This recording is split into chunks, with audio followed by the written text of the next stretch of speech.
Hi అండి, అందరికీ నమస్కారం. నేను మాధురి.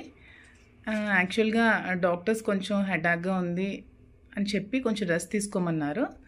అలానే నేను నా సోషల్ మీడియాలో ఇన్స్టా వేదికగా ఒక పోస్ట్ పెట్టాను. నేను రెస్ట్ తీసుకుందాం అనుకుంటున్నాను, కొద్ది రోజుల తర్వాత మళ్ళీ మీ ముందుకు వస్తాను అని చెప్పి. ఇలా రెస్ట్ తీసుకుందాం అనుకున్నప్పుడు నేను న్యూస్ ఛానల్స్లో నిన్నే చూశానండి. దువ్వాడ వాణి అనే ఆవిడ మళ్ళీ నా మీద కామెంట్స్ చేసింది. ఆ కామెంట్స్ చేసినందుకే నేను మళ్ళీ మీ ముందుకు రావాల్సి వచ్చింది. అవి ఏ విధమైన కామెంట్స్ అంటే, నా వల్ల శ్రీనివాస్ గారికి థ్రెట్ ఉందని, నా వల్ల దువ్వాడ వాణికి థ్రెట్ ఉందని ఆవిడ కామెంట్స్ చేసింది.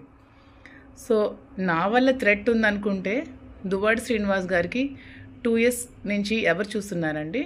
2 years నుంచి అతను ఆలనా పాలనా అంతా ఎవరు చూసుకుంటున్నారు? ఏమే వచ్చి చూసుకుంది? నేనే కదా చూసుకున్నది. మరి 2 years ముందు నుంచి లేని థ్రెట్ ఇప్పుడు ఎందుకండి వస్తుంది సడన్గా? మరి ఈవిడే కదా మీ మీడియా అందరినీ పిలిచి మాధురి శ్రీనివాస్ గారితో ఇదే ఇంట్లో 2 years నుంచి ఉందని చెప్పే కదా ఫస్ట్ ఎలిగేషన్ స్టార్ట్ చేసింది. మీ మీడియా సాక్షిగా తను అందరికీ పిలిచి దివల్ మాధురి అనే అమ్మాయి శ్రీనివాస్ గారితో ఈ ఇంట్లో 2 years నుంచి ఉంటుంది అని చెప్పి కామెంట్స్ చేస్తూ ఆమె ఇక్కడికి వచ్చి ధర్నా స్టార్ట్ చేసింది. అది ఏ విధంగా చేసిందో మీరే చూశారు.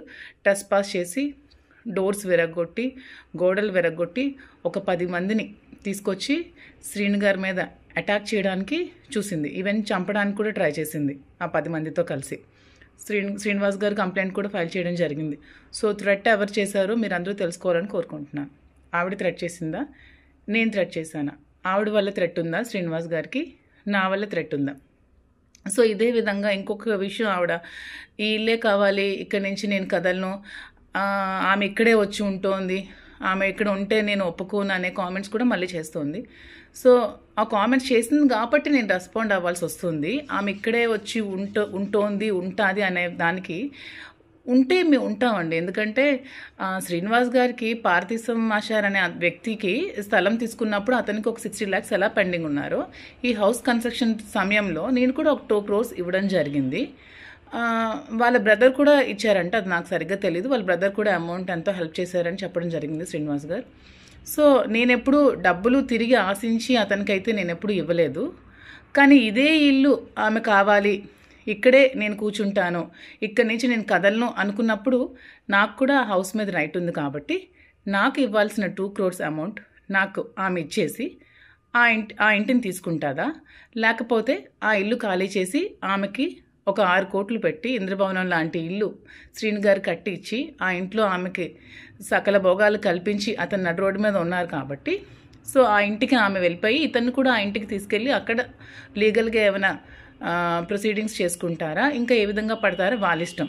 అంతేగాని ఇదే ఇల్లు కావాలి, ఈ ఇంటికి నేను వెళ్ళాలి అనుకుంటే నేను కూడా మీ మీడియా అందరినీ పిలిచి మీ మీడియా సాక్షిగా నేను కూడా ఇంటికి రావడం జరుగుతోంది. యాక్చువల్గా నేను ఎప్పుడు కూడా నేను మీ ముందు ఇంతవరకు బయటపడలేదు నేను శ్రీను గారు నాకు డబ్బులు ఇచ్చాను, అగ్రిమెంట్ చేసుకున్నానని. కానీ శ్రీను గారు యాక్చువల్గా ఎప్పుడు ఎవరు అమౌంట్ ఉంచుకునే వ్యక్తి కాదు. అందుకని అతను ఎప్పుడైనా నాకు ఉన్నప్పుడు నీకు ఇచ్చేస్తానని చెప్పి నాకు చెక్స్ ఇవ్వడం జరిగింది. ఇదిగోండి ఈ చెక్స్, ఇవి 50 lakhs ఒకటి, ఇది కూడా 50 lakhs, ఇది 450.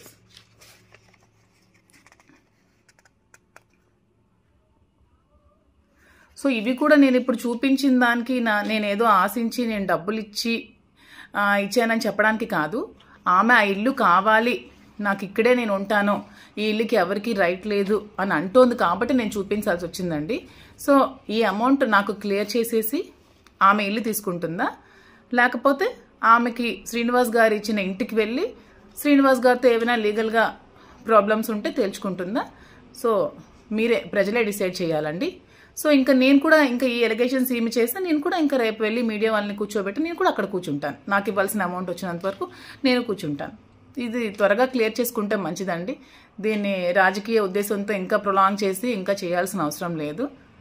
ఇది అందరూ తెలుసుకుంటారని కోరుకుంటున్నాను. Thank you so much.